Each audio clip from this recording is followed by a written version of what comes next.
No, Quake is the bee's knees, actually. I really enjoy it. If you notice that I'm wearing the same outfit as my last video that I just released, it's because I recorded the writing of that, or recorded the whole spoken part pretty fast, banged it out pretty quick, so yeah. Thought I'd do another one real quick, and that's gonna turn out poorly, and fuck. Like Doom, I only started playing Quake just about the other week. Oh, I thought I saw a bug in the other part of the room. I don't have my glasses on now. They were sitting weird in the camera, so there is no bug. But unlike Doom, I would like to give Quake some long, sensual... I established in my Doom video that I was not a computer gamer growing up.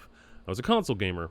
Not by choice, but by circumstance. 'Twas a bittersweet time, because as much as I enjoyed playing console split screen with my friends, in between frolicking merrily outside, recreating the atrocities of war, as boys do, publications such as GamePro, EGM, and a host of others made it their mission to point out time and time again that compared to the new PC releases, my beloved games looked and played like smeared dog shit. I'm not here to dispute that, but it was a little demoralizing. Something I remembered seeing again and again, the symbol that I saw over and over again was this bad boy right here. The symbol itself was so ingrained in my head that even decades later, it was instantly recognizable, even though I couldn't tell you for the life of me what the game was about, what it even looked like, what the characters were or enemies, outside of it being an FPS. So I actually ended up going into Quake infinitely more blind than I did going into Doom. And my god, night and day difference, really. Quake was everything that I had imagined a PC game to be growing up. And I know that seems like a little overly romanticized, but you have to understand, I mean, these are things I only ever saw from a distance. And everything just, it just blew away any kind of graphics I was used to. I've gone back and I've played some of the console shooters that I used to play back in the day, and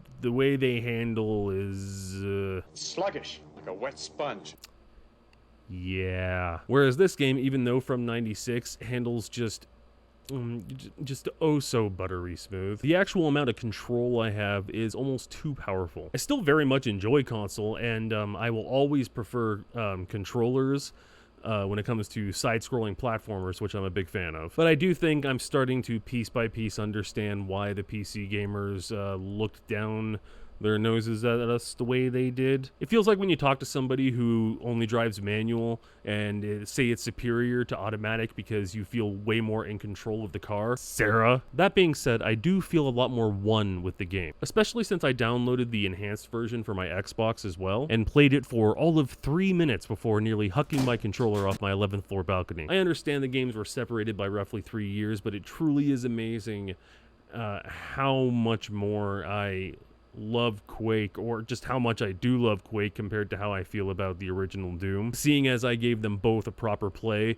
roughly around the same time. So I came into it with the same skill level and the same knowledge of playing computer games, blank slate pretty much. The only thing about Doom is that I knew more about the game itself. The skeletal framework that was laid down by Doom was just so clearly mastered that I just couldn't put Quake down. It was all I was doing. I mean, I pimped out my stream, like I just showed it out totally shamelessly in my first video I made, and then I didn't stream for like a fucking week because I couldn't put Quake down. And then I realized that I should have just been streaming it. If only the people who made the original Doom had the help of the guys who made Quake, I think it just would have turned out way, way better than it did. But you know, benefit of hindsight, what can you do?